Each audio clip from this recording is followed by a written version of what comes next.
Hello, my name is Greg Massi, and this is episode number 34 of The Color of Air, a podcast about the musical journey. You can find us on the web at www.colorofair.com, at facebook.com/colorofairpodcast, at The Color of Air on Twitter. And if you have any comments, questions, concerns, whatever, or you just want to talk to me, colorofairpodcast@gmail.com. Welcome back. It's pretty cool to have, at least for a few weeks, a couple consistent podcasts. That is my dog, Bowie, in the background, shaking and making noise. And now I'm going to lay down and relax, hopefully. Hopefully he won't start barking at bunnies in the yard, which he tends to do. Anyway, so it's great to be back. Last week's episode was pretty much just a confessional about what's been going on with me, so I don't really have anything to add about what's going on with me. So let's just get right into it. Michael J. Epstein, Sophia Cacciola, they've been on the podcast before, and they're back, and there's a reason why they're back. The last time we talked to them, the last time I talked to them, we discussed a lot of what they had done musically, and at the time, as filmmakers, they had just finished up their second movie, Magnetic, and we talked about their first movie, 10, and all that other stuff. But a lot has happened since then. Magnetic came out, and then they started work on a third movie called Blood of the Tribades, which I'm hoping I pronounced it right. I think they pronounced it right in the podcast, so boom. And what really made me want to talk to them again, besides just seeing, finding out about the filmmaking process, they announced that they were leaving Boston and they were going to be moving to Los Angeles. And it's one thing when someone says, "Oh, I'm heading out," but they've been such fixtures of this Boston music scene for so many years, and they've been so supportive. And I've talked about that before, that, even with Ballaset, they were always super supportive and helped us out with different things. And, they're probably the nicest, most generous people in terms of, what you do for other artists that I know. I mean, they're so involved. And so to hear them say we're moving and we're leaving was a huge shock. But it also opened up a dialogue about, arts in Boston, what the art and music scene is like here in Boston, and, what the problems are. Because if there's a problem going on, then, that's making musicians and talented filmmakers want to leave, then, it's something that I think needs to be talked about. And then, the other thing too, I know we interviewed last year, we interviewed Rob Patillo, and he also, he referenced in that interview how tough it was being a creative type in Boston, and, what, I don't know, just what, the stress and, I don't know, I'm trying to find the right way to describe it, but, just that he was, he found himself pretty, feeling very isolated. And even though he was surrounded by a lot of different, there's a lot of people who love him and a lot of people who contributed to him, the fact is, he felt that there was only so far you could go as an artistic, creative type in Boston. And so, so he, talking to Mike and Sophia seemed like a good idea, because, we're not going to talk a lot about their musical projects. I mean, a little bit. We talk mostly about the movies, and specifically the music for the movies, I guess, would be the closest thing from music, I suppose. But really, I wanted to talk with them about, the situation, what led them to decide to leave, and, to hear about what's going on in the scene. Because I still feel pretty outside of the Boston music scene. I mean, I live 40 minutes west of Boston. I very rarely play in Boston, and even when I lived in Boston, I never really felt like I was part of the scene. But I know people involved, and from as an outsider perspective, it seems like a really cool scene. But it's interesting to see when things like this occur.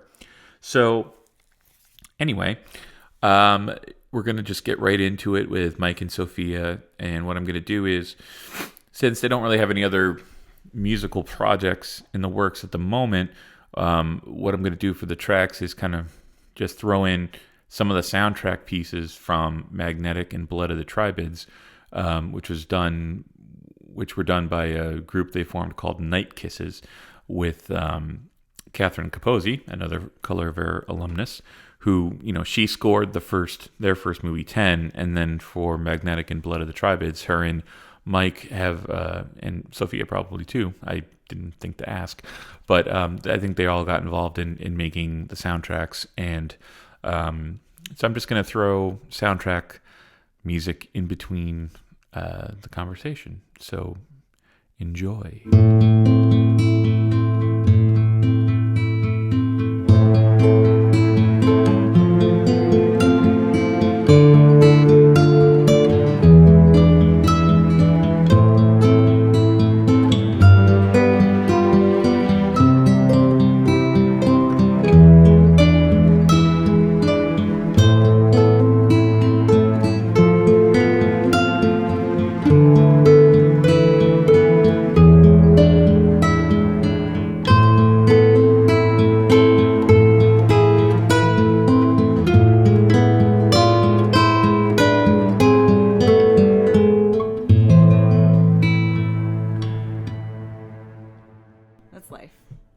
Sounds of life is full of vents flapping and refrigerators humming and stuff. So yeah, if we were recording movie stuff, we would like tape it shut probably. Yeah, or we just wouldn't. Well, that actually, and we're recording now. By the way, red light is on, so we're good. Actually, that brings up a good point. When you're, apropos of no other conversation we've had yet. Do you find yourself going through and, as filmmakers now, you're just walking on the street and you hear some kind of random sound and you're like, oh, that could be a sound design thing for a movie. Do you have like a recorder on you at all times just in case? To collect fully? Yeah, we usually collect it at the last possible moment when we're putting together the movie. So we don't do a lot of field. I don't think we do a lot of field stuff, though. It is, it probably would be useful when you're like, oh, we need a city street now. Like, oh no, gotta sort that out.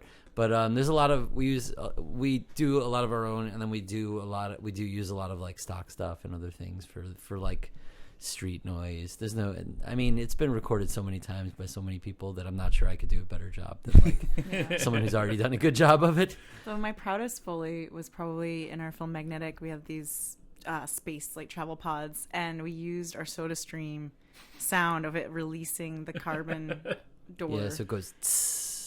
And so we like reversed it and like did some stuff to it. That was like, pitch. This is what the pod sounds like when it opens. It goes So yeah, so we do. We definitely do some quite a bit of Foley, yeah. In that sense. But it's not usually just like walking around and hearing amazing inspiration. No, usually I walk around like that would suck to have to record sound. Yeah, because there's things dog barking or car alarm. Yeah, live like production sound is always terrible. It's always hard. Yeah, that's the hardest part of filmmaking, I think. Actually, one of the easiest spaces for us to get a hold of, being musicians, also is like people's practice spaces or the sound museum and stuff, and like it's always loud and horrible.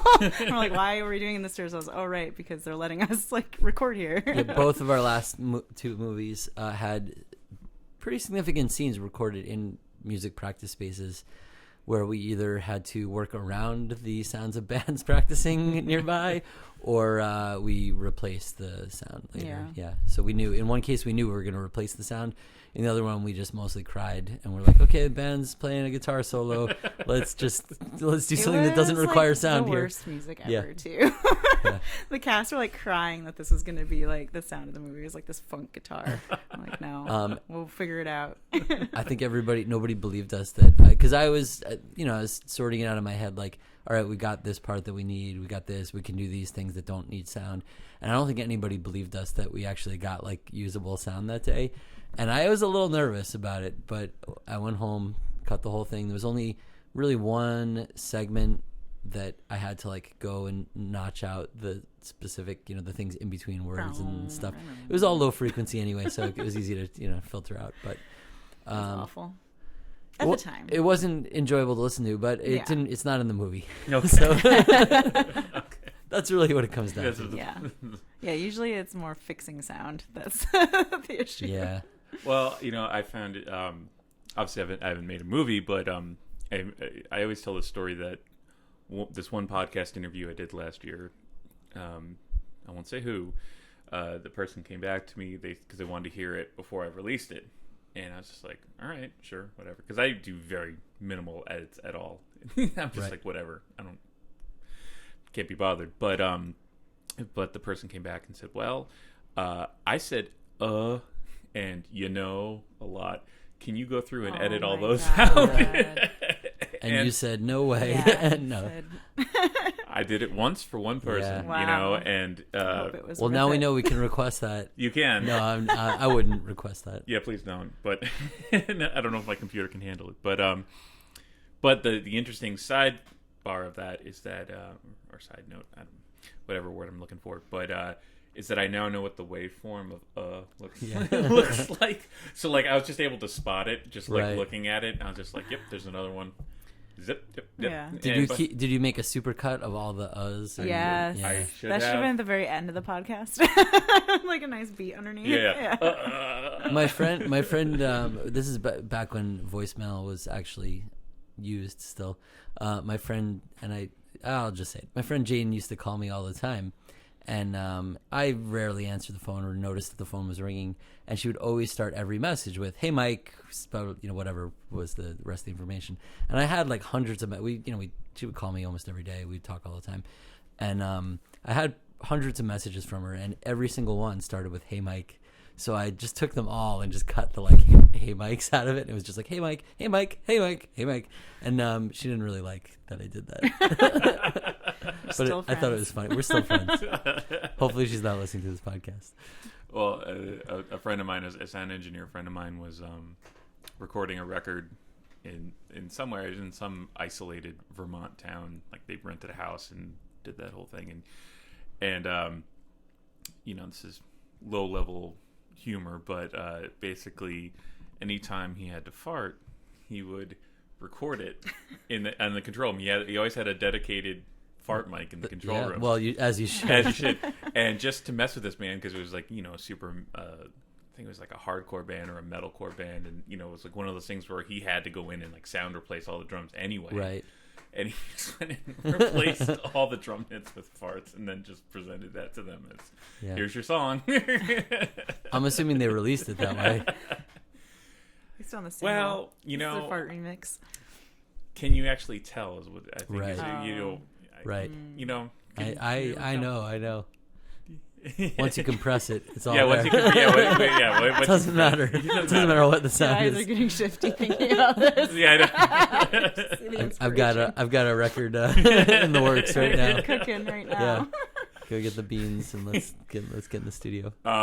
So I guess to kind of bring it back to a more normal or a starting question. So the last time we spoke, you were just kind of working on Magnetic and getting that thing. I think it was done by that point. You're just kind of putting the finishing touches on that. So I guess that'd be the best place to start. How did that experience go with Magnetic? As coming off the 10 experience and your introduction to the world of the film festivals and the things like that. How did the second movie go? Terribly. No, I'm just kidding. You go ahead. No, it went really well. Magnetic has like a very I mean, I can say it, strong soundtrack. Whoa. So it won a bunch of awards for that at festivals and stuff, and people responded super well to the music. It was, I think, what did we license? Like 8 songs from, something like 8 songs. We, and by we, I mean Sophia did all the work, but we reached out. So basically, a common bad idea when you're making films is to use temp music. So we were cutting the movie as we went. We had not written the music for it yet, but we said, okay, we'll just put in music. Our intent was to write all. We'll write all music that is maybe the same tempo or, some style. It'll have stylistic matches. We're not going to copy the songs, but we're going to use them as kind of guides for what music will ultimately go in.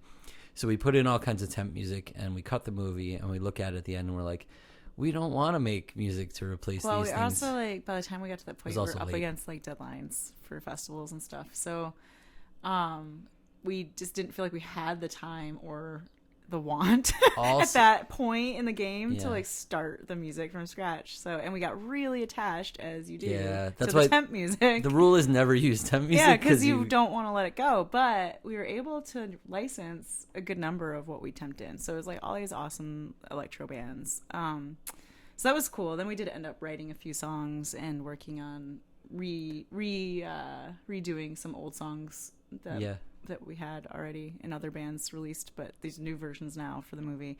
So anyway, that I think is the biggest plus of Magnetic, I guess. I mean, besides being cool or whatever, but that was the thing that stood out, I guess, is what I'm trying to say, is the music. So it did well. It's out now. It's out on Steam. Which like a video game platform for anybody who's not familiar. We went through a year of festivals. I think we got ahead with talking about it being released. It's a secret. Okay. Still, it's not we went through a year. I'm Give just us kidding. $1.33 on Steam. No, it costs more now. Okay, we went through a year of festivals, and we played about 12 festivals. I think it was 12. In the end, maybe 12 festivals or so, something like that. We personally only made it to some portion of those. It was sad because it was playing in great places like San Francisco. We're like, we want to go, but it's expensive to travel. So, but it played a bunch of festivals. Got a write-up in Sci-Fi Magazine, which was a very, very cool thing that just kind of worked out for us. And then we got to the end of it, and we're like, all right, now we got to figure out what to do with it. And just like what we had done with 10, we had gone through the festival cycle and then kind of said, how do we, what are we going to do to put this movie out in the world? And for 10, we ended up getting a distributor called Brink Vision. And for Magnetic, we thought, okay, this is a sci-fi movie. It's a little bit different thing. Let's try looking at some other outlets, things that might be, better for that, better fits for that. And so we reached out to a whole bunch of places and ended up getting splitting up the distribution rights. This is maybe very boring for the business things for people, but we split the distribution rights so that we have a company called Devolver who are very heavily involved in the distribution of video games.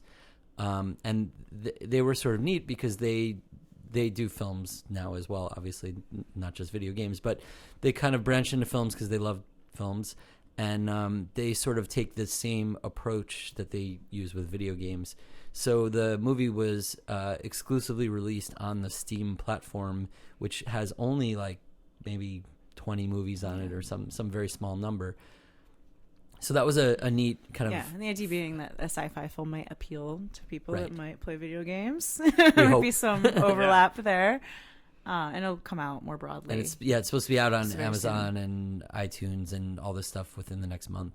Cool. And then it'll be... And then so in addition to Devolver, who are doing all of our... Basically is VOD, video on demand, we're working with a company called Wild Eye Releasing.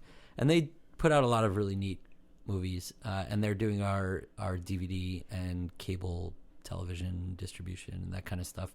So that will be out. It'll be out on DVD, but we think this summer. We don't have a release date yet, but we think probably this summer. So it's in a funny place where it's sort of out, but not quite totally out yet.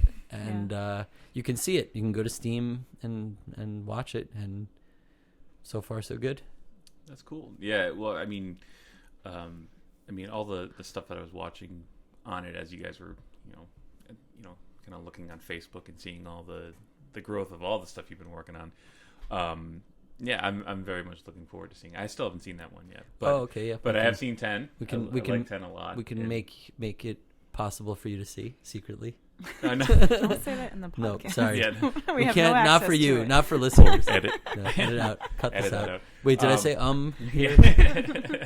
It's okay. No, I actually don't mind.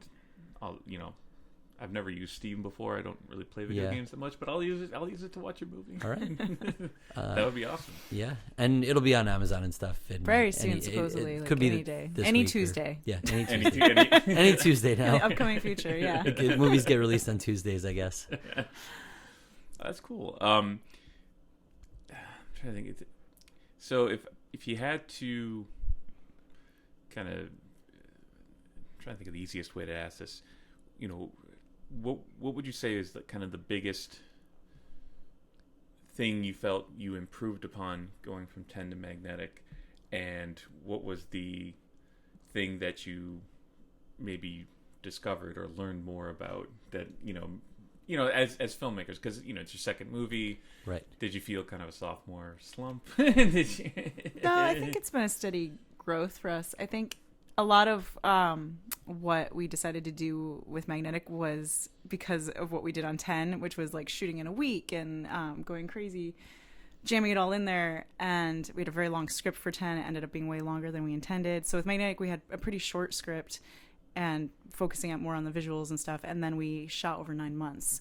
So with one person rather than 10 people. So it's like everything we tried to do opposite, like everything that like was very difficult the first time around, we tried to do differently with Magnetic. And it was still very few shooting days, but it was just spaced out, spread out rather like than on weekends and stuff. Totally annihilating our health by doing it all in one set of 20-hour days. Yeah. It also it was kind of a reaction to 10. We said, okay, well, we have some ideas for other films, but they're pretty ambitious and they're going to be pretty hard to make. So we'll make this movie in between that's really easy to make. Now, anytime you think anything is easy, you're wrong. Right? I mean, anytime you think something, you're like, I'll do this creative thing because it'll be easy. That's it. And we asked for like a relatively small amount on crowdfunding for Magnetic because we're like, oh, it'll be so cheap. It's just going to be one person. It's going to be a couple days, like no big deal. And then we ended up doing quite well very quickly. And so we're like, all right, well, now we could spend all this money and have these custom pods made and do all this other crazy stuff. And so it became more ambitious, I think, even than what we had initially intended. Yeah. I mean, it wasn't a terribly expensive movie either. No, but we raised like almost double what we asked for. Right.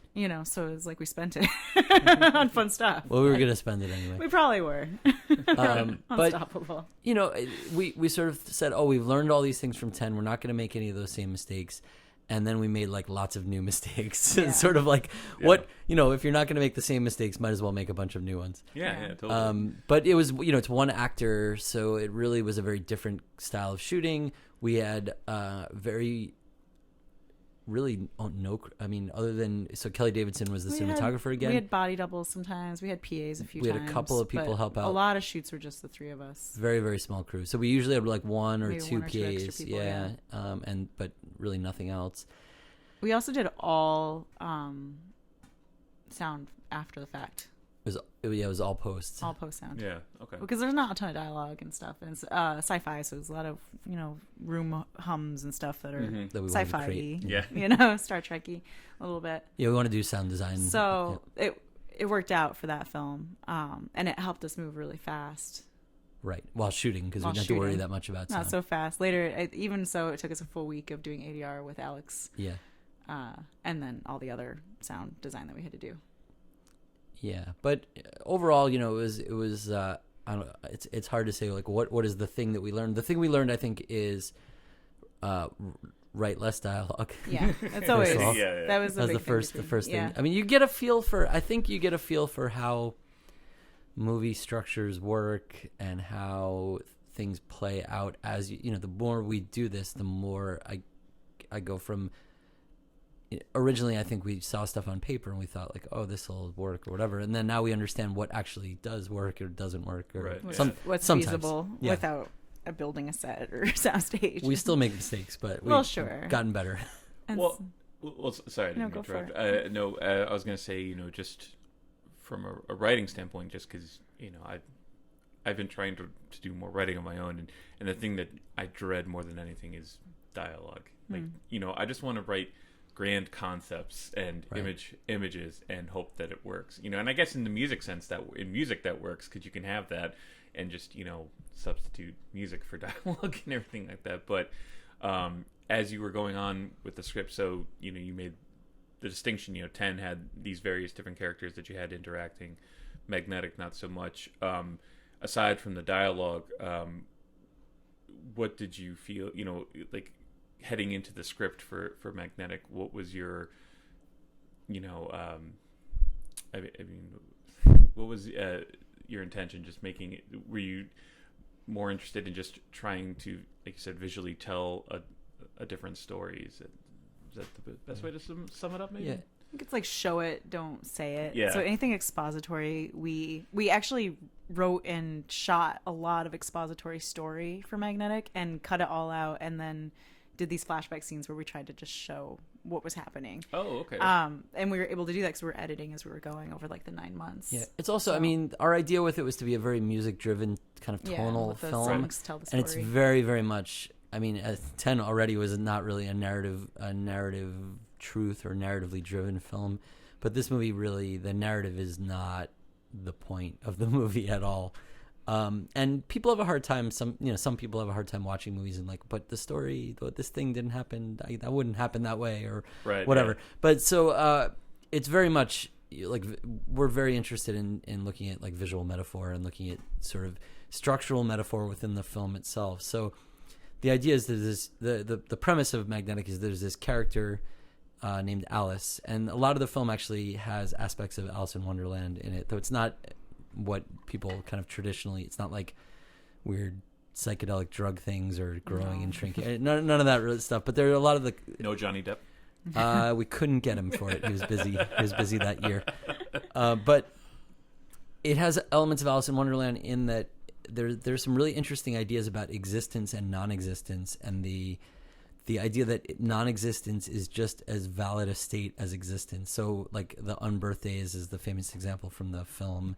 And there's a lot of dialogue like in the tea party scene where they talk about drinking.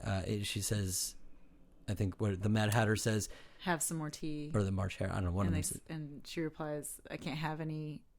How can I have more when I haven't had any yet? So there's this idea, like, you can take more than nothing. I don't know. You can certainly take more, but you can't take less than nothing, right? So there's this idea that nothing doesn't mean zero. That zero doesn't have the definition of zero or non-existence, and that seemed like a really neat thing to explore within the context of a film that's about kind of existentialism. And Sophia had come up with the original idea of having this. The original film concept was, there's a character in like a space capsule and Earth is destroyed while she's in space, and the last human kind of like figure out what to do or how to whether it's worth trying to keep humanity alive or not. And we couldn't afford to shoot in space. We tried to arrange that. So we moved the plot to Earth.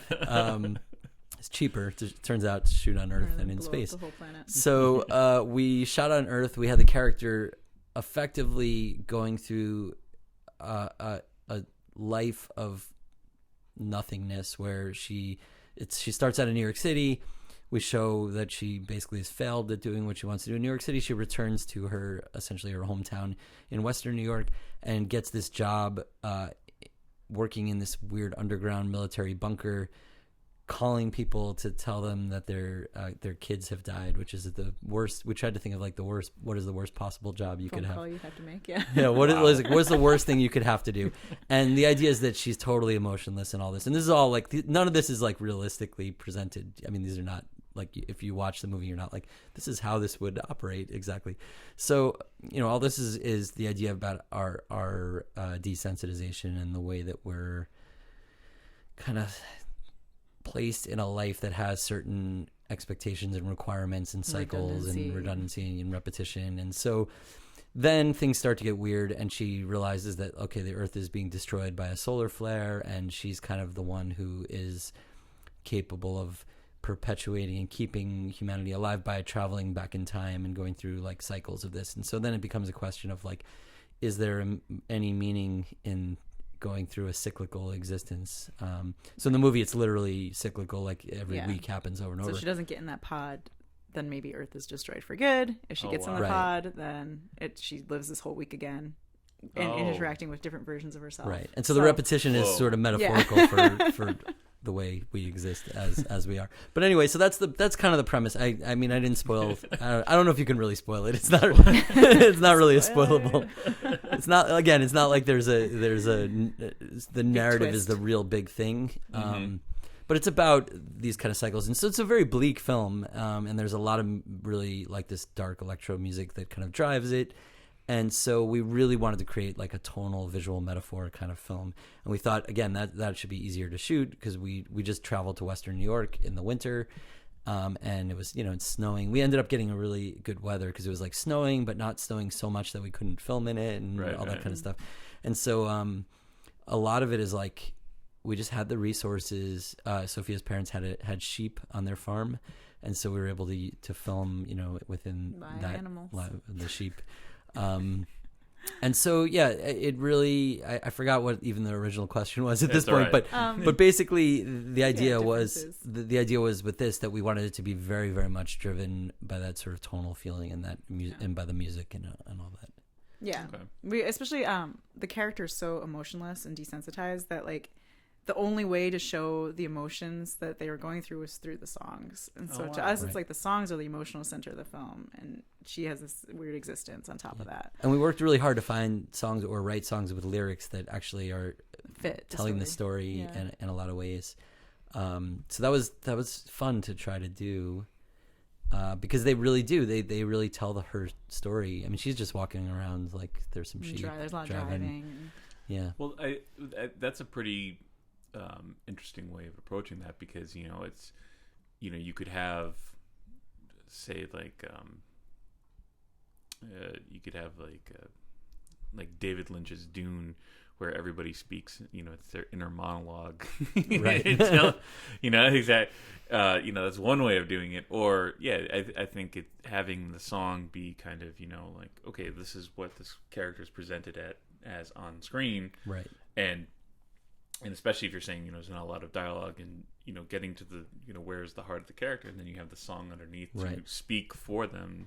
Mm-hmm. Well, we also, in the film, we actually have her, she carries around cassettes and so has like a Walkman.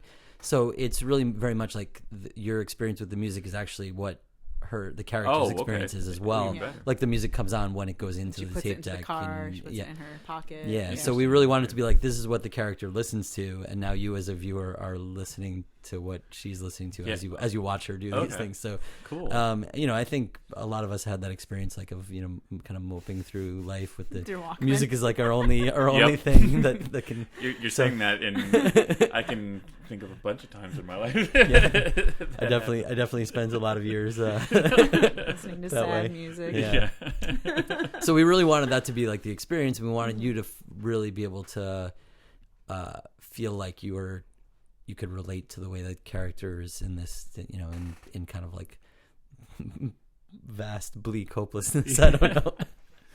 Well, the next thing I was going to ask about that too is because I think talking about 10, going into 10, you had kind of this very kind of lofty concept in there about identity, right? And then you're saying this one kind of deals with the ideas of existence and non-existence. Yeah. Also with identity, some too. Some, yeah. Well, the character, I mean, I guess, again, I'm not that worried about spoilers, but she actually encounters variations of herself in this time travel thing. Okay. And that's sort of the idea, is that there's all these different possible paths that she could have gone on. So she's like an artist from New York. She encounters like a scientist version of herself. She encounters a very religious version of herself. Okay, cool. It's just like these different paths, it's nothing set like from when you're born. Right. Like, I'm going to be this. And it's like people fall. And it's how they process the world being destroyed, like so that you could process it scientifically. Go crazy down one path. Oh, I see. Okay. Like, lose it down this. Right. And the idea again is that really all those things are possible for this character. They're possible for the same DNA paths for the character. Person. Yeah. Okay. Well, where I was going with that too is, did you find in the the various reviews and the reactions that people had to the movie, do you felt that were people kind of grasping that concept a little bit, and I guess, do you feel, as both filmmakers and the screenwriters, do you feel that you were able to convey the lofty concept better in Magnetic, and do you think people latched onto it more than they did in 10? Because I think you had mentioned that some you saw that some people just weren't even getting the point of 10. Yeah. I kept saying all along with Magnetic that because it's science fiction, people are already ready for more weirdness and more of these sort of big concepts about like expecting Earth to and think. like time travel. They already have some experience with those.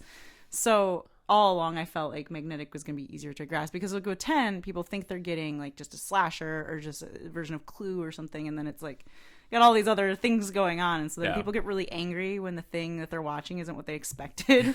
I get really excited. Cool, they tried something, Yeah. So I think with Magnetic, it was just easier, just even by virtue of what the genre was. We still, I think, the same way as expected. There are wonderful reviews where they're like, here are all the elements of it. We get the details. We try to do. And then there are other people who are like, this is weird. I don't know what's going on. I didn't understand what's happening. I was confused, which is fine. I mean, that's. Honestly, if you're making a movie that everybody is just like, oh, I get it, it's easy, I'm not sure it's really that meaningful. I don't know. I mean, you can't make something meaningful, and I'm not trying to say we were great at these things, but if you're trying to make something really meaningful and have kind of power, it's just some people who are not used to processing film in that way are gonna be like, this doesn't have explosions and the Avengers in it. I don't know what to do. I don't understand. Right. And as people that have never seen a movie that didn't have $100 million budget are not going to like quite understand what we're working with. We got one review. This is like, it wasn't an important review in the sense it wasn't like in a big outlet or something like that, but the movie showed at Gen Con, which is an interesting place to bring the movie because if for anybody not familiar, it's like the biggest gaming convention in the US, maybe the world, I don't know. But we thought, okay, we're showing our film there. It was great. We got accepted, and we weren't really sure if anybody would understand it in that context or want to see it in that context. And we ended up having a bunch of people who saw it. They asked great questions afterwards. And this guy who was there wrote this review of it, and he kind of talked about how like he's basically never seen like an independent film. Like he's only seen big budget films, and so he struggled with some of the things in it. Like he kind of talked through his process of like watching and thinking through the movie, and it was really interesting to read. And he ended up getting a lot of it and really liking it. And he said like, oh, this thing was strange, and I wonder if that was on purpose. He sort of talked through that, and it was really fascinating to see that like somebody who's even not used to that, what in that case was able to kind of navigate our strange thing and get something out of it that was positive, and kind of feel like, oh, I should see more strange independent films at the end. Oh, that's cool. So that was neat. But yeah, I mean, with everything, we get some reviews that are very positive, that people are like, this is really cool and it's really interesting and it's different than other films. And then we get some reviews that are like, this is boring and stupid and I don't understand what you're talking about. Yeah. So I think that will probably be the case in everything we ever make. Both of our distributors said that they were excited to take us because it was very different than anything else they've been offered. So yeah, I think it's a virtue in that sense, even though it's going to be a niche always.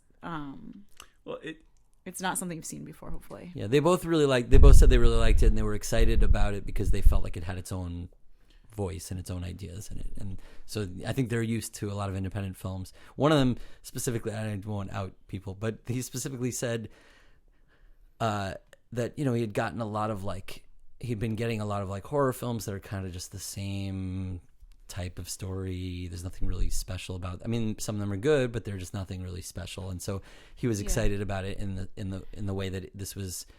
It was weird and different, and had some things to think about that pulled you out of like the process of watching a movie that's the same as everything else. So that's what we're going for. I mean, whether it works People or not. like seeing the same thing over and over again, and it drives me crazy.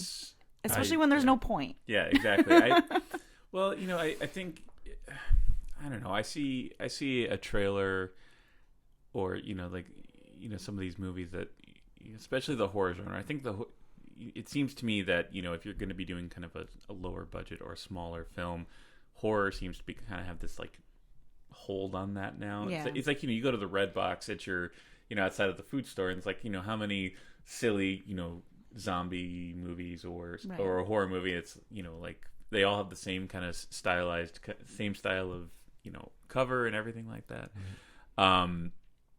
But it's like there's always this new trailer. It's like, oh, this is the new the new face of horror. Like The Witch. I mean, I'm not saying anything bad about it. I haven't seen it, but it's it's just like it's like, oh, not since Paranormal Activity as a movie taken. You know what I mean? Like it's just, there's this kind of expectation with like the horror movies. Right.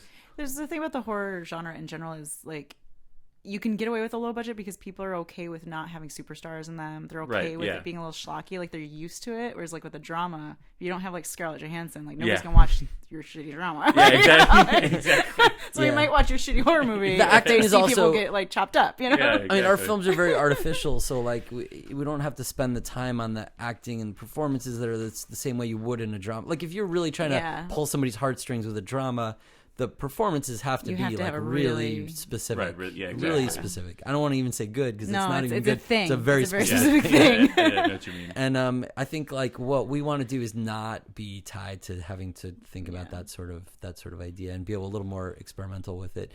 And I think it as low budget filmmakers, I don't even say we want to. I think we have a responsibility to actually make films that are not trying to be the same thing as like $100 million films. Right, yeah. Because those films are never going to be interesting. And I don't mean that in a mean way. I'm just saying like by the virtue of having to have an audience that is big enough it has to be a worldwide audience. It can't be offensive or thinking in any way. It has to be able to be understood without subtitles. So straightforward. Like it's just like it has to be like a comic book with no words. Like it's So that's what those movies have to be. And I'm not saying some of bad them things. are good. But no, I know what you mean. I know exactly. What you mean. So we could try to do that for $20,000 and fail really badly. You can't compete. We're not. You Can't. can't. So I think it's our responsibility to try to like make people think and have an experience that's different than that. And whether we succeed or fail, I think it's important that we go for that.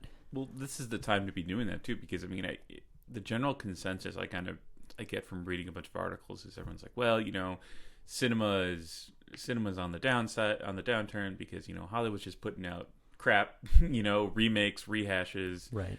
All this other stuff, and TV. That's where everything is now. Everybody's like focusing on like, oh well, what's the next big serial TV show that's going to draw people in.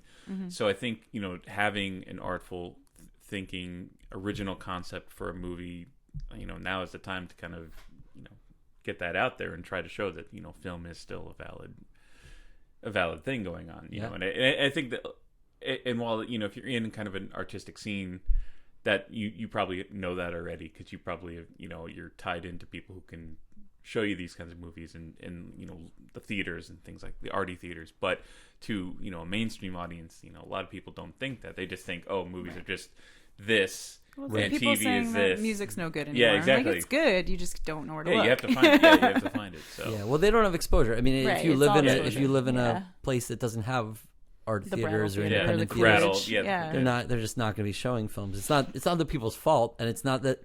I think a lot of times there's this idea that they don't want like arty films, but I think they just don't know they want arty films because they haven't seen them. I mean, I remember as a kid. I mean, this is we all grew up in the sort of VHS era, so it was easy to just go into the store and be like, "This looks weird. I don't really know what it is, but I'm gonna get it and check it out." I would get 5 at once, and just based on the covers. Yeah, exactly. So I saw. I mean, some of the movies were terrible, but I saw incredible movies, incredible weird things that have stuck with me since because the box cover looked interesting. Right. So that was all that had to happen. And the people making those films, it was possible to just give them money because the distributors knew, like, okay, we just have a set of stores that buy everything we put out. Right, yeah. So we don't have to worry that much. We can give you some freedom with that and so that the problem is that era has kind of disappeared, and a lot of people have talked about how the middle range of filmmaking has vanished. $1 million or $2 million movies, and nobody's funding those anymore. It's $200 million or nothing. So which seems silly to me because it seems to me like you'd want to maybe throw the dice on like a $500,000 million movie. I think it's just hard to make the money back. That's why. I mean, again, I don't. I think it's artistically depressing and terrible, but I totally understand from a business standpoint why film studios. They ultimately they have to pay the bills, right? The electricity gets shut off, and they all have to go home if they don't pay the bills. So, when it's really, really hard to make your money back on a $5 million movie. It really is. I mean, on VOD and stuff, because theatrical is kind of gone to an extent. Yeah, I know. VOD seems to be. Yeah, nobody's buying DVDs anymore, so it's all shifting in a lot of ways to a kind of a low per view payback on the films. But they'll spend $1 million an episode for your Netflix shows and stuff, so it's weird, It is. But that's a different thing. Yeah, I mean, I think those shows all cost like $3 or $4 million, like Orange Is the New Black and what's the other one? Like Hemlock Grove. Hemlock Grove. They're in the $3-4 million an episode. The other one must be more to the. But they don't have to make money because they're right. They just need to get you to subscribe. Yeah. Come back for this content. So. Yeah. Needs to just make Netflix look cool, so they're not making money directly. And then some of the network, cable TV networks can do the same sort of thing, same kind of reason. Like if Showtime is making a show, the show itself isn't really being sold directly that much. Though it is, I guess they sell some things, but they care more about like the reputation of the channel and getting that onto cable packages and getting people to subscribe. So it's a different model than like, we've made a movie, can you give us money to watch this movie? They're part of a bigger ecosystem, and that changes things. And I think films are actually headed that way. I think you see Netflix just made like the new Pee Wee Herman film. They made the new Crouching Tiger film. They're the ones who funded it. And again, it's they don't necessarily. I mean, I'm sure they want to make money on it, but they don't. It's not like it's not a point of transaction kind of thing that's driving it. And that's really different. I think that's a really big shift, and I think we'll see that more and more with everything. Yeah, I mean, I was having this discussion with my wife the other day because I was saying, we got rid of cable however many years ago because we're just like, what's the point of paying $100 a month for two channels that we sometimes we'll have something we want to watch. Otherwise, I'm just rotting my brain watching, whatever dribbles on this other. Yeah, just say it's on, and people are becoming more selective, and now you have these kind of a la carte kind of things going on. Your Netflix is HBO now going that way, Showtime, and and my wife brought up the thing that well, that's all well and good if you're a huge company like HBO can risk it all to go and say, okay, well, we're just going to become our own service, so what about the smaller channels? How are they going to keep up? And it seems like that would be the time to have like a channel that could do the smaller movies. And there are some that's Shudder and Fandor. We love Fandor actually. My favorite, I would say, I don't know if Sophia agrees, but my favorite service, so we subscribe to Amazon Prime. I'll admit all these things, I guess. We subscribe to Prime, Netflix, and Fandor. And that's all the video stuff that we pay for, I think, right now. And Fandor is my favorite. It's all like old foreign films and art films and weird things and horror films. Short-term Criterion selections. Cool. Yeah, they have Criterion. It rotates a lot. Yep. And they just have... They don't have as much stuff as Netflix, but what they have is way more appealing to me personally. So I think that there are niche audiences, and Sophia was saying Shudder is the horror one. I think it's owned by Showtime. Did we decide? Maybe. I can't remember. It's owned by somebody bigger. Yeah. But it's the same kind of thing. It's a small selection of all horror movies. It's curated. It rotates, pretty regularly, so we have a Roku. On the Roku, you can subscribe to like lots and lots of different channels, and there are many, many, really, really niche things that are showing really small movies. A lot of them are ad driven, so they're not subscription. I don't know how they make their money. Exactly. I'm curious, actually. I think a lot of them are ad driven and other things. But it's an interesting time of how you're going to get the content. So like for us, like we spend like $30 a month or something. Whereas before they got everybody for like $180 for the cable, but I'd much rather spend $30 on something I care about. Right. Yeah. Exactly. Double that. And we don't really watch just too much choice. We don't watch TV shows really very much. No, but I also like just binging shows because like to wait a week, like why? I'd rather just wait till the season's over. I think that's what that's the new kind of behavior they've kind of instilled in an audience now is they Right. they want you to be able to binge. Right. They want you to sit in front of your. And that's the Netflix model, right? Right, I mean, yeah, they it's release Netflix. the whole season season at comes once, out. It's great. It's really interesting because it's such a different experience than like when we were But I growing think, up, and like, you'd yeah. you'd watch it, you go to school the next day and be like, oh, did you see the episode of like V last night? Like Yeah. a weird thing But I happened. think it's either like changing our personalities or like just honing in on like something with like if I just don't see it for a week, I've forgotten about it and don't care anymore. Whereas like if the next episode is there, I'll watch it. So I don't know if it's like because of this, or because of like this weird addiction thing. Like I just don't know, but it's definitely different. Like I don't have the patience to wait a week anymore. Well, yeah, and I'll stop watching. Yeah, like, me neither. And I found that there was like I was a big fan of Buffy and Angel, those shows, and I remember there's this one season of Angel that I just like episode per week. I was just like, the story is so crappy. This season's shit. Like I'm not really enjoying this. It's like such a slog to get through it. And then I remember when I got the DVD of it and watched it, I was like, oh, this is much more palatable, binge watching it, because even if you spend an hour watching the kind of, filler episode, it's such, you're going to be on to the next, like the story keeps on moving. You don't have to like be disappointed by watching a filler episode and be like, oh, I gotta wait. Right, because it's really 2 weeks. Like you're waiting a week in anticipation, right? Before then you see it, and then you're like bummed out for a week. Yeah, and then then they go on hiatus, and there's not gonna be another new episode for like 3 months, and you're right. like, Yeah, so I think that it really has shifted the way we consume these things, which is with me growing up, like TGI Friday was like a thing, and I would just watch those shows every week because like I had nowhere to be. So it's just like that's just gone. Now I've got lots of stuff to do and lots of choices that are way better than that. It also means you won't be consuming things that are terrible. Just bad. It was bad. I knew it was bad, but it was on, and I had 3 channels. So. Yeah, exactly. Yeah.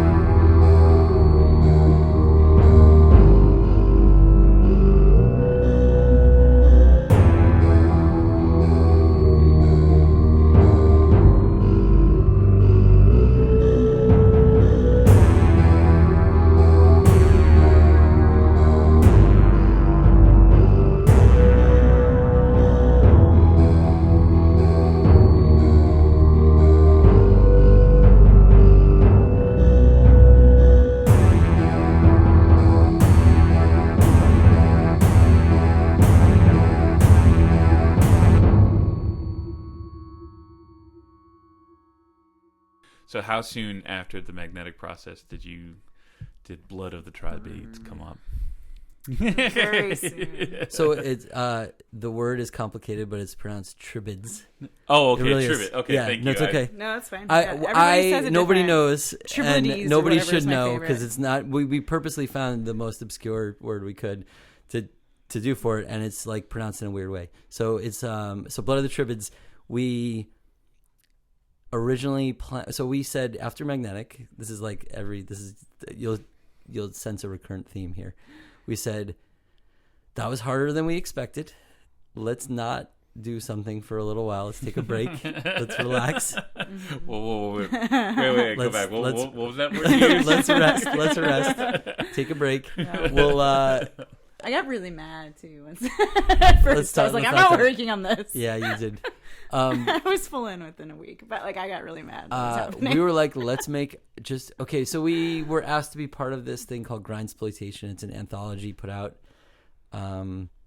These guys, it's really a worldwide anthology these guys are putting together. The idea was for it to be kind of like exploitation films, but really that it was like lost elements of them or things that were cut. So it was like cut scenes or things that just like never saw the light of day that somebody found in like a garage was the kind of premise of the thing. So we thought like, okay, that sounds like, the guy asked us and I thought like, okay, we could write something for this. And we sort of had this idea. We'd been watching a lot of vampire films from the early 70s. It's a very so when I say vampire films, people think about all these kinds of different things. If you think Anne Rice and Twilight, like it's not what we're talking about. Yeah. Just turn around, hide your tail in shame. No, those things are fine too. I mean, but that's not what we're talking about. No, we're talking about 1971, the year pretty much. the year and like of the a couple vampire. of the years around that, but mostly like 10 of them came out in 71. Yeah, and it's interesting because it was the era where Hammer horror, for anybody familiar, kind of was failing. I would say they were kind of on the downturn. They'd done a bunch of Dracula stuff and a bunch of Frankenstein stuff and all kinds of theatrical, like very melodramatic horror films in the 50s and 60s, and they were doing fine. And then the 70s came along, and like more weird, there became a bigger kind of exploitation film world, and there was more opening up of censorship, and there was kind of like more explicit films being made. And so Hammer films weren't really like that popular in that climate. And so they said, okay, we have to kind of shift what we're doing and do something a little different. And they started making films that were a little more weird, a little more explicit, a little more who knows what.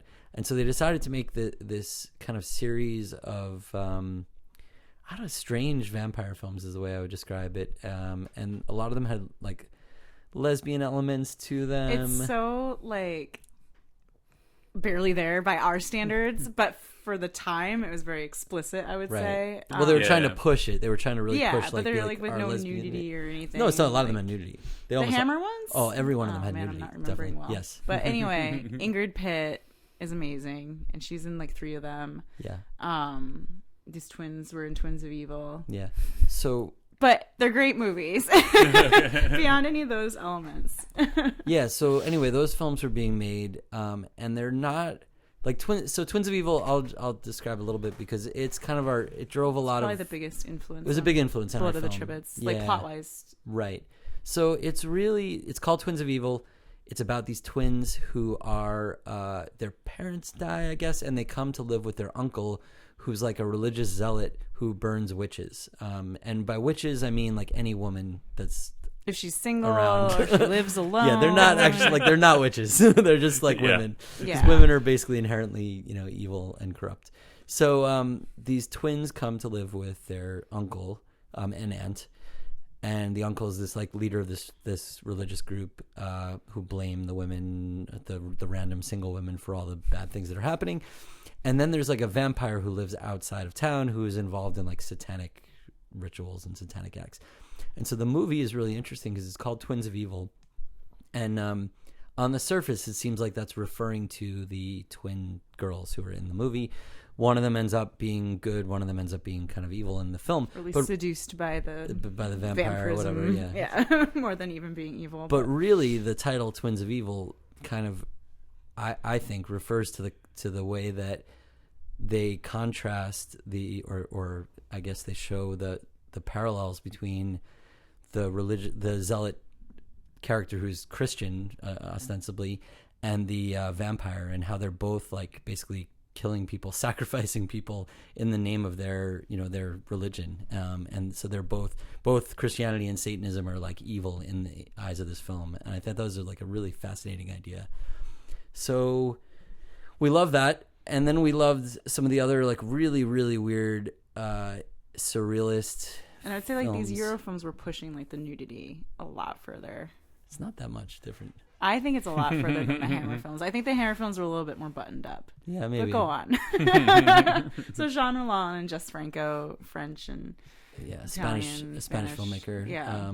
They made a whole bunch of films that are like, they're really, surreal is the way to put them. They're almost like dreams. They have a lot of recurrent visual themes, not a lot visual of narrative metaphors. Necessarily in some of them. If you read the reviews on Amazon, this is my favorite thing to do is go look up Jean Roland films and read the reviews on Amazon, because they're all like, what was this movie like? What happened? I didn't they're all like really angry. Yeah, they're like expecting something. Basically, it's like women in like gauzy gowns, just like standing on a cliff for a full minute, blowing in the wind. Yeah. Or then they'll walk entirely across the shot without it ever going to a close up for like 2 minutes. Like, these films are just like you have to just let it happen. Somebody described them as horror films in which the horror is presented in a way that it's not like, it's never frightening or horrific or any. As a viewer, you're not supposed to experience like fear. There's no or jump scares. Right. Okay. It's a very, very just like weird, surreal, kind of metaphorical types of films. Very visual elements, like yeah. bats and roses and we thought, cool, let's make a film that's cats. Like that. Lots of castles. Yeah. We're like, let's make a film and that has the here's the idiotic surreal thing is like make a film that looks like these films that were shot in Europe in the 70s that look medieval and try to do that now in Boston where we don't have any castles that we have access to. Yeah, because we're dumb. What you were saying. Yeah. Oh, I was gonna say we said, okay, well, we really like the Hammer films. We also really like these really weird, totally narrative-free nonsense films. And nonsense is mean. Some of them have a lot of story. Yeah, they're interesting films, but they're not narrative. Yeah, they're saying something. They're not narrative films. And so we thought, like, let's make a film that has elements of both of those things. Like, we can kind of blend those things together. So we kind of decided we were going to make a 1971 vampire film, which really isn't about vampires. Like, that's the kind of the key thing is none of these films had really anything to do with vampires, other than that there were vampires in them. I mean, it bit people. People got staked sometimes. They're about vampires. But like the history of like showing vampires is so deep. And everybody creates this is what I love about it. Everybody just creates their own mythology. Like sometimes they can go in the sun. Like, right, yeah. Sometimes they control whatever. And it's like, it's just whatever is convenient to whatever story you're trying to tell is like people just adapt the mythology to. Exactly. I love that. Yeah. Well, vampires are often like this metaphor for outsiders or for the wise. Or sexual freedom. Or what it means to be immortal, like, and boredom with life. And like, you can really explore a lot. Right. So it's really that vampires in these scopes are metaphors rather than like creatures. They're not even like in most of these films. They're not even like horrific creatures. Like you don't ever watch it. Beautiful ladies. Yeah, you don't. You don't watch them and be like, oh, I'm afraid of the vampires. I hope they kill the vampire. No, it's like, not. Sign me up. They dress well. They look good. They just kind of mope around. It's very. They're sad. I guess Anne Rice stuff has that as well a little bit to a good extent. But anyway, we thought like, okay, let's make this short film. Back to that kind of has some of these elements in it, and we're going to use that because we these films all are kind of categorized as like lesbian vampire films. What that means, you kind of have to see them all to understand what that like category means, because it really almost has nothing to do with vampires or lesbianism. But I think it has something to do with like female friendship, though. Okay, well, that makes sense. And sometimes like a bit of feminism and stuff to it too. It's very subtle because it's the 70s and they're weird films, but I think they are. They're always made by men. So they're like men's perspectives for sure on women's issues or women's. Anyway, it's a very specific thing. Yeah. So we thought, okay, we'll make a short film that uses these tropes, but then has like a very specific kind of overt political point about how in current society we leaders address like homosexuality. So we'll use the lesbianism for the purpose of actually talking, rather than just being like, hey guys, you want to watch some women touch each other? Which is fine too. We'll use it to actually like try to address something interesting. Exactly. So we had an idea about that. We had a short film. We cast the short film with we originally were going to shoot it all in English, and then our friend Chloe Cunha kind of saw us talking about it and discussing it, and she was like, would you like any help if you have any interest in doing some of it in French, because a lot of the films were influenced by our French. She said, if you have any interest in doing any of it in French or something, I can help you translate or work on that with you. And we're like, ooh, that would be really interesting. And that led to us just ultimately casting her in the role because she spoke French. And then she's great. And she's awesome. And Mary Widow was, she's she's been like a Hammer horror fan, and she's just done like photo shoots that are Hammer horror. So it was easy to be like, yeah, she is a good fit for this thing. And then we had our other friend, Seth Chatfield, who has done a lot of weird dramatic things, and so we sort of like sent him a message. We're like, how would you like to be like a horrible homophobic? We've been meaning to work with him for a while, and we're like, how would you like to be a horrible homophobic character? And he was like, great, sign me up. He's the nicest. He's like he's super the nice. opposite of that yoga he was like, sounds good. Chill, dude. Yeah. So we cast the three of them. We started working on the movie. This is last summer, and we planned to shoot in June. We set the dates to shoot in June. And here's the thing is, we were going to spend so much money on that one weekend shoot for like a 5-minute short film, buying costumes and just dealing with the whole thing. I'm like, this is stupid. I hate spending a lot of money on short films. Like, I just think it's the worst idea. Sorry to people that make a lot of short films, but like, it's hard to sell them after. You can't do anything with them after. That's all, yeah. You know, they do well in festivals because they're short and like people stick them in there. But like, then what do you got? Just a resume piece. So anyway, it really aggravates me to think about spending a lot of money on a short film. So I was like, let's just spend more and just flesh this thing out. And the script actually was already basically like the final scene of a story. It was on purpose meant to be like, here's the like climax of this story that we didn't tell, but that is implied by it. Yeah. And so we asked the three people who are involved, and we said, what if, just hypothetically, if we were to turn this into a feature film and have you, instead of committing to like 2 days, committing to maybe 10 days of shooting and months of your life, would you be interested? And they all immediately said yes. Oh, cool. And well, it's way better to do a feature than a short. Oh, yeah. Who wants to be in a short when you can be in a feature? Yeah. So we just set off and wrote the rest of it, and then went through a crazy, this is probably May we decided last year. Yeah. Right? Probably around then. And then we shot their scene, what was basically the end of what was the short film, turned into a almost end scene in the feature, and we wrote the script all around it and shot that scene very early on in July, and then used that as part of our Kickstarter campaign. We're like, we've already shot this thing, so we have stills and we have other materials because we already knew we were going to do that. Yeah, and then we hadn't even really totally cast the rest of the movie yet at that point. We were using that and casting at the same time and revising the script at the same time. And so for the next couple of months we did that, and we started shooting the end of August. So we had about a month after that to finish everything up. And then from August to October, early first weekend of October. I feel like it was the end of September. So it was basically every weekend, pretty much both days. It ended up being 10 total days. Yeah. It was all weekends. We just shot the rest of it and somehow made a movie. And then and here's the idiotic part is we started so late in the year that festival deadlines start coming up like November, December. Right, yeah. And so particularly Boston Underground Film Festival, where we premiered our last 2 movies and we wanted to premiere this movie. It was like the end of December was their deadline, and we killed ourselves getting them something. And even the thing that we submitted on like December 28th, we sent them an email and we're like, you can watch it now. I wouldn't recommend it. Yeah, we were. We were kind of like, if you're willing to like wait a little while, we'll have a much. Wait like 2 weeks, please. Yeah, we'll have a much better version. But they sort of, they know us. But then I found out that they did, like one of them at least did watch it right away. Earliest version. I think they were interested in programming it, and they just wanted to see like vaguely. They kind of knew like, all right, this is basically garbage at this point. We have a relationship with this. At this point. Exactly. Like we couldn't, email Sundance and be like, hold off on watching it. Well, people do. I'm sure people Not that us, have a bigger name than us. Yeah. Anyway, we got it finished. So it was real. When did we actually finish it? Like the end of January? I mean, early March. I know. I don't know.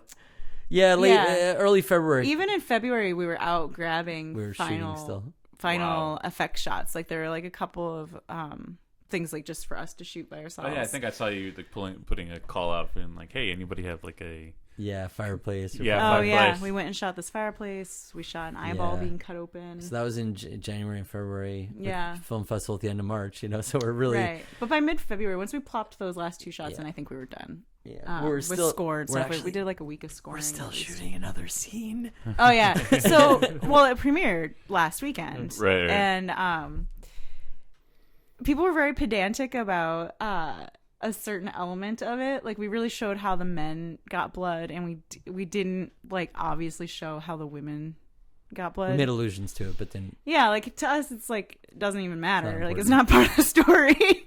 But then we're thinking about it, I'm like, it actually would strengthen like this relationship between these 2 groups of people if we did show something. So anyway, we're gonna go back and shoot like a 1 minute scene. 1 second, thing of one of the characters drinking. So the movie's never done. The point is really the movie's never done. And like it was so funny because at first we were just like so ongoing. annoyed with the question, like who cares?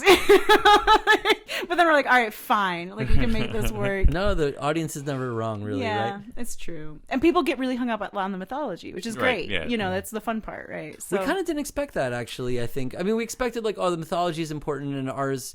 We try to make it. We try to make sure it's internally consistent. We thought we want to make sure they feel like it's internally consistent, but we didn't think people would really get excited about it. We didn't feel like that was the exciting part. But all the reviews we got so far have talked about like that they really like that, and the people at the screening really talked about that. So I'm like, oh, I guess it's like more. It struck people, more in a more meaningful way than we had thought it would.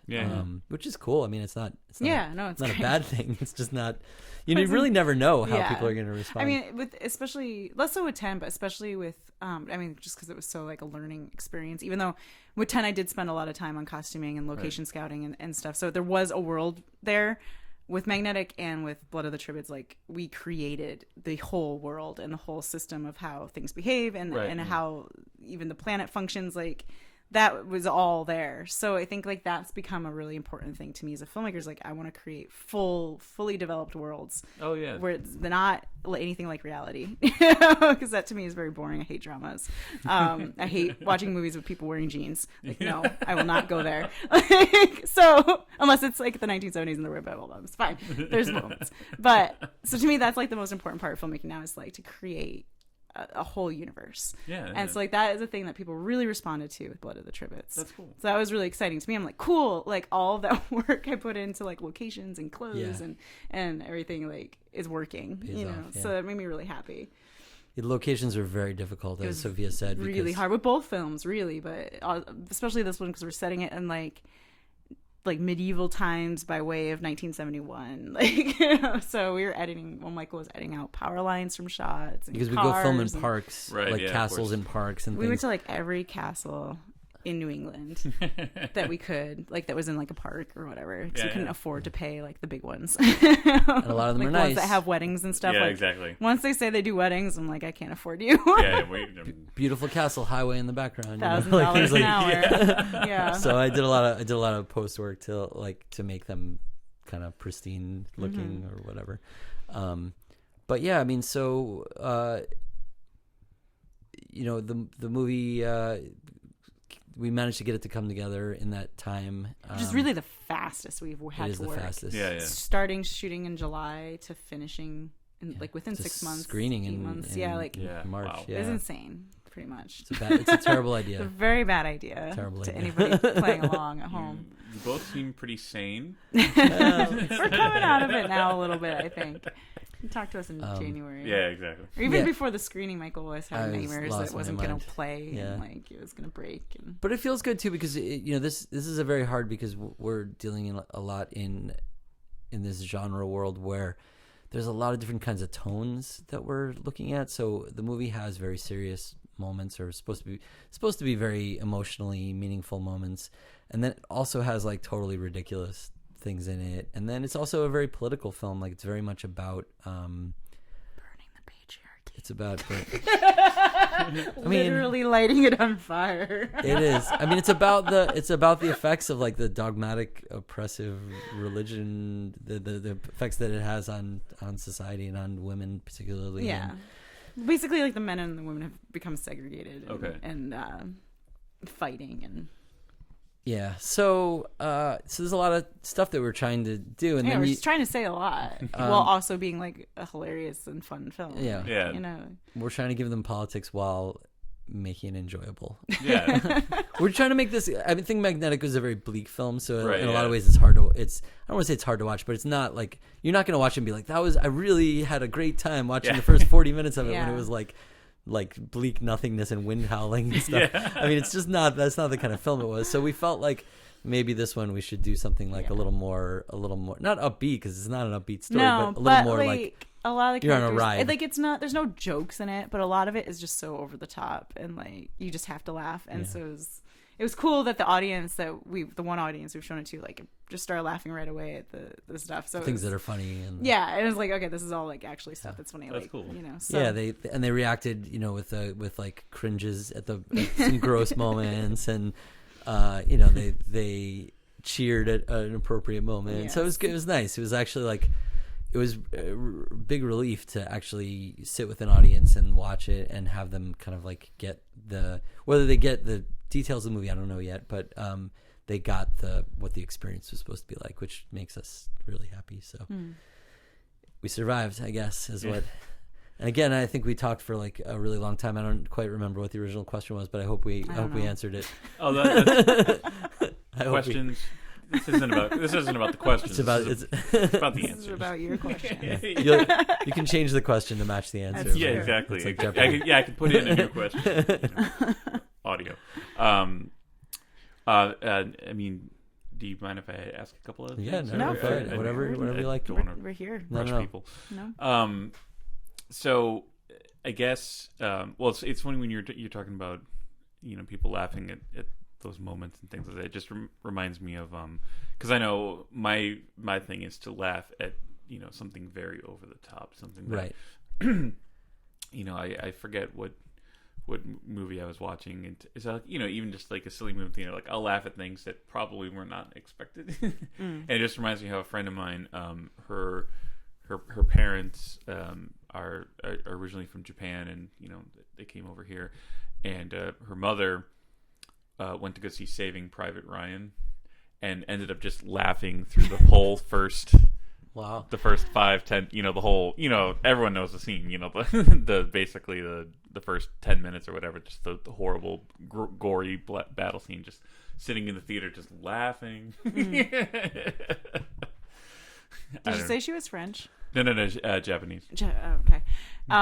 There was one scene of 10 where to me it's the most beautiful and sad shot of the movie. Is like the camera's rising on the bathtub with the first dead body in it, and like there's a French person in the audience that just started laughing, and I was like, this is so not like the moment. I know. But, all right, Whatever. But, Reaction you know, is reaction, right? sometimes people laugh at things that are very emotional too, Yeah. you know, instead of like getting upset. Yeah. It's one way of weird dealing with it. response. Yeah. And that's fine too. I mean, any reaction is good, I would say. Like if you struck something with somebody, Yeah. like, that's good. Yeah, for this film, I mean, we didn't put any jokes in. It's not so. I think it's a really challenging thing when you're making these kind of films. Characters take themselves very seriously, Right. They're and not that's kidding. almost what's hilarious. Yeah. You know, is like They're outrageous, but they're not like They're committed. Not, yeah, they mean it. Because we never want to be like, oh, look at me, I'm joking around. Like, and I would never say the movie's a comedy or anything. No. You know, it's not like a funny movie, but it's funny. it's kind of like a midnight movie. I think a lot of people Yeah, describe it's it as like a that. cult movie. Yeah, I mean, That's cool. cult is a funny thing to say, right? Because it's like. All right, I'll take it back. No, it's like oh, I made a viral video. Oh, you know? yeah, sure. I made I took a cult selfie. movie. You took a selfie of I me. took a selfie of you. No, no, it's what a cult movie is, right? I mean, I think that's the idea. That's what we're going for. That kind of feel. Yeah. No, you're right. It became a genre. It did. Just it a did. selfie became Yeah, a yeah, word yeah. for a phone photo. I don't know, it drives me crazy. It was. That reminds me. I have to take a Snapchat. All right. No, you But, have to take a selfie. Yeah, I mean, so we want. I'm not doing a selfie. I'm just taking. You don't have to be in if you don't want to. No, it's all good. We definitely wanted the experience to be one where we wanted it to be fun. I mean, that's the heart of heart. We were like, we want this movie to be that's overtly like horrible and political and like terrible things are happening in it, but we want it to be fun. So it has to kind of have that feel to it where it's like, I mean, it takes itself seriously, but it's also inherently like in a world that for us is so absurd that you can't take it. And one of my favorite directors is David Lynch, of course. And he's the master of just switching tones on a dime. Like, here's a hilarious scene where they're talking about pie, and then here's this guy that just looks like a hick, and like it's horrifying. You know? Like, so just that black humor and like ridiculousness, we respond well to. Yeah. Well, have you ever seen the third Exorcist movie? Yes. Yeah, that's with the angels. Yeah. But that one, I mean, that one to that's me, a hilarious movie. George C. Scott should have won, a comedy award for that movie because just the way he written those. Right. Anyway, that is my favorite jump scare ever, but we don't need to talk about it. What the statue, the head. when the hospital. Yeah. You know what I mean? It's a famous one, but yeah. But I love, so they, I mean, I don't want to ruin it exactly, but you like. You can't ruin a movie that's okay, 25 years old. Come on. More than that. Oh yeah. So there's this like hospital scene that's just, it's like the person's looking around. It's the nurse is looking around, I think. And so she's looking around and like, it's really quiet and nothing's happening. And like, everybody's just kind of leaving. It's one shot, single shot. It's far away. So they're kind of like closing all the doors, looking through the rooms. And she's like, okay, I'm going to leave now. And she starts walking out. And suddenly this like guy in a cloak just pops out with these like hedge clippers or something. Yeah. And you see it's like so it's a single shot and it just zooms in. It's from far away the whole time. And it just like immediately like rack zooms in really hard. And you see like right at the moment where the head is about to be cut off, it just cuts to a headless statue. And I'm like, this is great. Like everything about that, I love. Like I just love the whole presentation of it, and it startles you because like it gets so quiet and nothing, and you're like bored for a minute there, and nothing's happening, and then out of nowhere, this thing happens. It's a cool way of dealing with a jump scare. So anyway, I'm sorry, I don't know what that had to do with anything, but Samuel Jackson's an angel. What? Samuel Jackson. He is an angel in like a weird dream sequence. Right? Yeah, that's like my favorite part. Yeah. I like that movie. Underrated. Yeah, no, I agree. It probably just should not have been called Exorcist 3. Yeah. Maybe it would have done it. It really had nothing to do with right. Exorcist. Other than, I mean, it was, my friends, my friend's obsessed with that movie, and he's just like, it was just because it was written by the same guy. And I mean, and dealt with a character from that movie, but still. But only like vaguely. Yeah, but only, exactly. Yeah.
So I guess we should talk about the elephant in the room, which is that you guys are leaving. There's an elephant here? Yeah. Yeah. Let's get the camera out. Yeah. Film this elephant.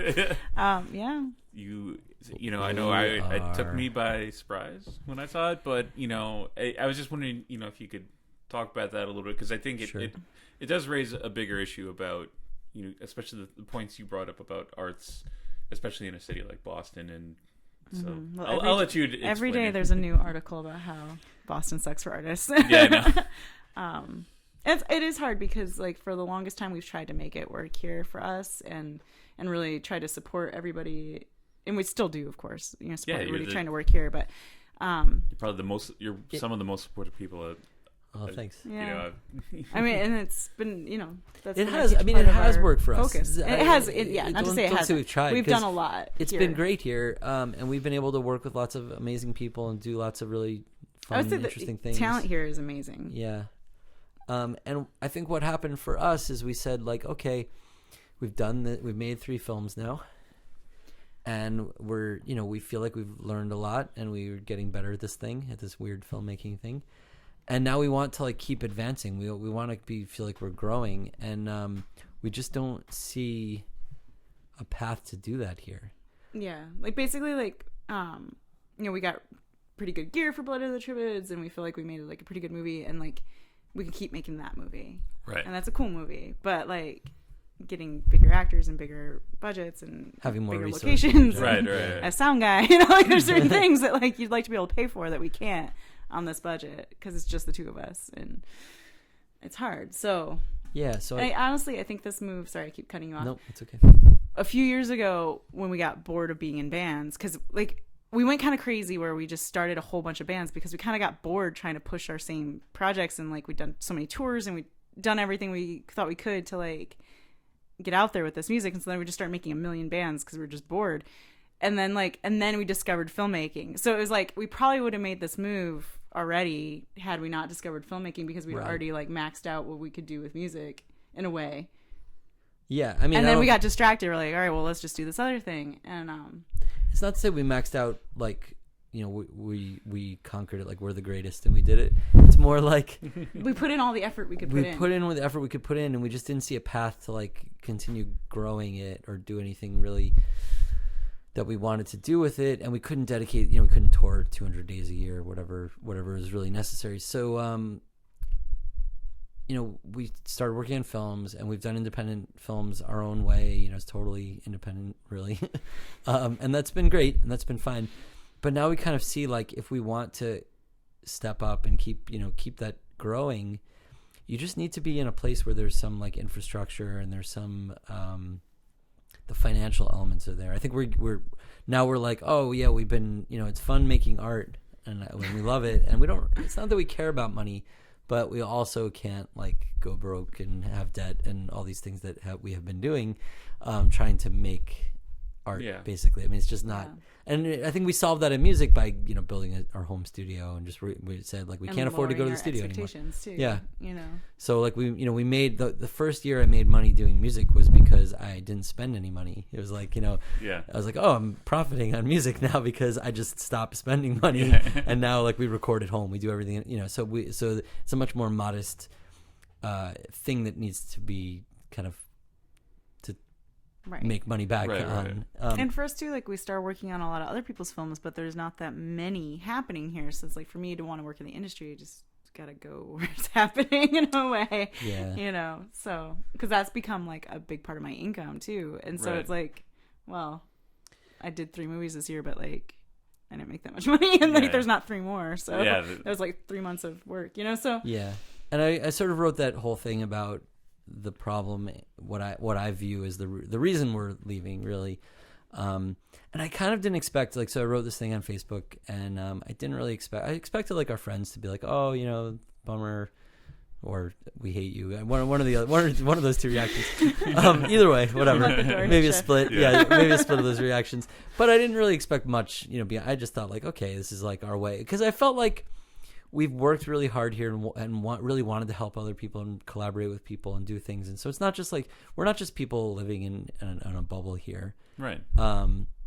So I felt like I wanted to, you know, I felt like I owed it to everybody to say, you know, we're leaving. It's not because like we think Boston is terrible or we hate you or something. It's not because of you. It's not. Well, it's I mean, we love working with people here. We love the communities here. It's not. And we've built up a lot of resources too. Yeah. You know, the fact that I can be like, I need a fireplace. Who's got one? Right. Exactly. Show up that night. You know, like that's like I know that's like not something I'm gonna have immediately somewhere else. You know. Right. Yeah. So that is hard for sure. Well, but so we, you know, we wanted to let people know why we felt like we had to go. And it wasn't like this place sucks or our lives are terrible or we're destitute. I was trying to be clear. It's not like we're in final desperation. It's that we looked at what our situation is and we said, you know, we can live our life like this. We can live for another however many years we're lucky enough to have, and do the same thing we've been doing, or we can like take a risk and try to go to a place where there are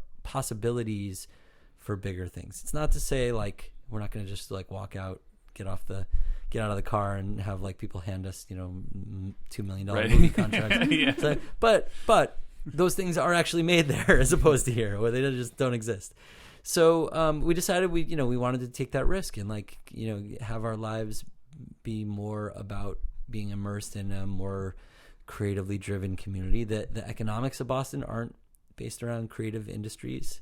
That's really that's my big complaint is like there's no economy, there's no creative economy, or I don't say no, that's bad. There's too small of a creative economy in Boston.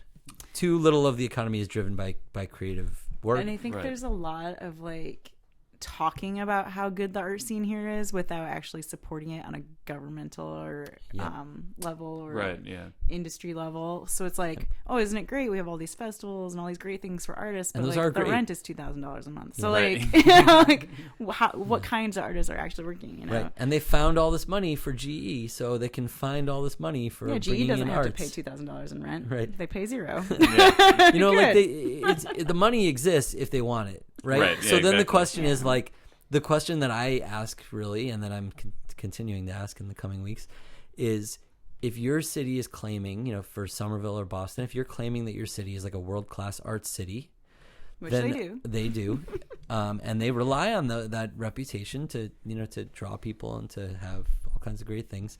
If you're claiming that, then you need to like support it. You need to actually put money into it. And it's like, you know, I think they like the idea of it, but it's not worth the effort to overcome whatever adversity and resistance there would be to that. So yeah, anyway. It's like this. It's.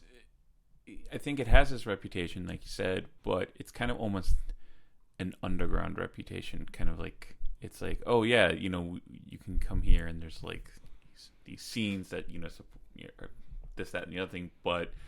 You know, and I think when I was talking to Rob Patillo about this too, he's like, you know, then why aren't the people staying? Why are, you know, because you just always hear like people, you know, it's not just you guys, other friends of mine are like, oh yeah, we're leaving this year. I know and a lot of people leaving, or have left. A lot of people had to move out to like Beverly and Fitchburg, and just to afford to keep creating, you know, so it's been going on, for sure. And, well, it's a classic story, really, but it is, but it seems to be happening at such a rate now. Yeah, and the clubs are closing. Exactly. Rob is a great example because he did all this work that brought other people. Like he brought us into his projects. He's another person that gave work to people. He gave work to people, right? Yeah, he's a job creator. Right? He's a job creator. No, I mean it sounds silly, but like that's true. It is and true. Pulling people into making something, you know, is huge, and he really tried. Right, and those are the people. See, those are the industries and the people that need to be supported. It's not about giving money to an individual, like a grant to an individual artist. It's great. I mean, I'm not saying we shouldn't do that, but that's not the thing that makes like it doesn't actually help them beyond 6 months or a year, depending on how big the grant is. Then they just got to start all over looking for another grant. Like, how many grants are you gonna give out? Right. Then it's just a pyramid scheme, right? But you know, if you're taking industries like. I mean, I think I posted a little bit about this too, because we're nothing financially, you know, economically. But you think about a film like ours. Okay, so we have a tiny budget, but how many people? You know, we paid 30 or 40 people some amount of money to work on this thing. So like the idea is that if you find ways to support and bring in film production companies, bring in record labels, bring in dance troupes and whatever, they're going to be hiring the artists who live here. You know, so you need to set up incentives. Not for artists to be able to create work, but for the businesses that are hiring artists to be able to exist here. You can give a tax break to GE. Why can't you give a tax break to a record label? Right. Yeah. I mean, I'd rather the record labels here. I'd rather be around those people. Yeah. No, I don't. I don't mean to knock GE because that sounds terrible. But I'm just kidding. That's like the example right now. It's huge right now. Because you see, and you every see what day they're giving them, like to pull them here. You know, every day it's like, oh, by the way, they're not paying any rent. Oh, by the way, they're not paying any taxes. Oh, by the way, they're whatever. I mean, I'm waiting for them to say like everybody's gonna have to vacate their homes so the GE employees can move into them. Like I'm just like waiting for we're gonna get free housing. Waiting for the news of that. But it just feels a little ridiculous when I think like that is that really, because if that's what's important to Boston, if like that's all that matters, then that's the city that they're gonna get. You're gonna have a city full of tech bros, and there's already there. Look. Millennium Tower and stuff downtown. We don't need to, but like what I'm saying is we don't need to, it's not even that we need to knock the people who work for GE. I'm the negative. Like I'm like the negative cop, and you're like no, because it's not PC cop. There's nothing wrong with those people, and maybe like bringing GE is great, but they're like fine. What I'm saying is if you can find the money to do that, and maybe you should do that, you can also find the money to do other things. To support others. Right. Like that's all I'm saying. I'm not even saying you shouldn't do that. I don't know. That's not my maybe place it's good to for the decide. economy. They seem to say Maybe it is. I'm not convinced, but let's not worry about it. Yeah. It's not. We're not an all or nothing Right. kind of society. Right. It's like, you know, have GE and we can have a film industry. Right, but it's a matter of the mayor or whoever. It's probably not the mayor deciding anyway, but whoever is deciding this to say, this is what I want the city to be. I'm going to shape the city how I want it to be. I care about these things, so I'm going to set up economic incentive for those things to happen. And I think you'll see Somerville especially. So Boston's always been expensive and whatever, but I think Somerville has had a tremendous change. We've lived here 10... Well, we've lived in this house 12 years. 10 years. 12 years. So We've lived about 12 yeah. years in Somerville. And even just in that time, that was already after it's already, gentrification's It was already pretty already cool. done. Like, that's why I came here. Yeah. But even in that time, it's just like amazing how much growth there's been, how much rent prices have exploded and all this stuff. And the city is kind of like proud of that. They're like, look at how great we've made the city. Look at all the cool stuff. And like, that's good. I'm glad that it's a desirable place to be. Right. But now, like, all the things that I think make it desirable have left. Like, all the restaurants are like a certain kind of thing that's not that desirable to me anymore. People can't afford to open like the quirky, cool things. Artists can't afford to live here. It's kind of depressing in a way, And with maybe the Green Line development, all those properties that were in areas that were like studio buildings get kind of taken away and turned into condos and all this kind of stuff. So somebody in the city can say, like, that's not the city that we want. They do planning, and they can say that's not the city we want. We're going to make sure that this doesn't happen. And right. And some of them are. I've been to many exciting zoning meetings where some of the people working on zoning have tried to say we're going to make special exceptions for artists. We're going to do, and they are thinking about that, but it's just not enough. It's just not enough. And it all addresses artists themselves directly. And I think that's good. I'm not saying stop doing that, but I think we need to address the infrastructure and address the businesses and bring in those, think about who is hiring the artists, because the artists living here, if they don't have jobs, doesn't mean anything. Right. Yeah. Mm-hmm. So for me, I think like the city needs to sit down and say, like, art is really important. Creative work is really important. It has a function in society that is not properly compensated by the economy, and so we need to make efforts to kind of like fill in the gaps where it's not properly compensated. Right. Yeah. And that's it's a choice that they have to make, and they haven't made that choice. in my opinion. Yeah. That's my view. Yeah. And so that's where our challenge is here. And so we can move to Los Angeles, where it'll cost us significantly less money to live. And the entire city is driven on a creative economy. I mean, it really, like, it's probably the city in the world that's like creative economy driven. It was built around film industry, and the music industry is big there as well. And so it really is like, it's a very different kind of thing than what the economy is like and what the city is built on. And so I think right now for us, excuse me, we just thought, like, we want to be in a place with those kind of opportunities. And I wish we could just like take everybody in Boston with us, not to pull them out, but because we're going to be sad that we, that we have to be apart. But it's a choice we made, and we made it over the course of a year or something. Yeah, it definitely took about a year. But I think also, like, we're just getting to a certain age where, like, we are thinking ahead 5 or 10 years, and we're like, well, we're going to sit here doing the same thing, and it's like, I think it's like a little bit of a midlife crisis for us both in a way too. And so it's like, we're still young, we're in quasi-ish health, and like health-ish. If we wait 10 years, then like, why did we wait? So I feel like almost in some ways we've already waited 10 years, like, and I think we made certain decisions, like thinking that we would live our lives a little differently than we have. Like, well, we never knew we'd be making films. Like, we never knew that. I think we thought we were going to have kids by now. Like, life just happens in different ways. Right, so, And we've never been ones to adhere to, like, here's our plan. No, we blow in the wind, like, it's like, we'll just take a right turn because it looks fun. So, well, you do, but you keep moving forward. I think that's the goal. What we're trying to do. Yeah, that's kind of the narrative from the first podcast. That's the goal, is right? like, yeah. Push Right, and if you get too attached to like the thing you're doing, it can be really hard to move forward because you're like you can bang your head against the wall. Right. If you're like, oh, I'm banging my head against the wall, let me go around the wall and do something different. Exactly. I think it's that's a silly metaphor, but you know, it's. I think also we know when to cut not cut our losses, but like you can work on something forever to try to get it perfect, and that's like we want to get something to the point where we're happy with it, but like you also just need to then work on the next thing and try to make that better than your last thing. So I think that's one thing that we actually excel at is actually just releasing stuff and moving on, you know? So by the time we've released something, we've already started working on something else. So I think we both adhere to, I don't know who originally said this, but it's a sort of common mantra. We adhere to the, like, do the creative thing that you're capable of doing with the circumstances you have at that time. Don't wait until your circunstances are better. You can't wait a year. Do the thing that you can do at the time. And if you're, next year, maybe you'll be able to do something different. And invariably, like, it opens opportunities to keep working. Right. Like, if you're always working, then you have opportunities. If you sit around and nobody knows that you do anything, then you're not going to get the next thing. So we'd still be waiting to make a movie. Oh my God. We'd still be waiting to record an album. We'd still, it's like. So it's like, the only way, like you said, to go forward is to keep pushing. So, I think, we just didn't so we see thought what we could do next year, really. New life adventure. Yeah. All right. Give it a try. We're also really happy for weather that's not this. Yes. Can't say I blame you. So, like, I was like, part of the reason everybody's like, why not New York? I'm like, well, first of all, New York doesn't have a big film community. Like, it has TV and it has whatever.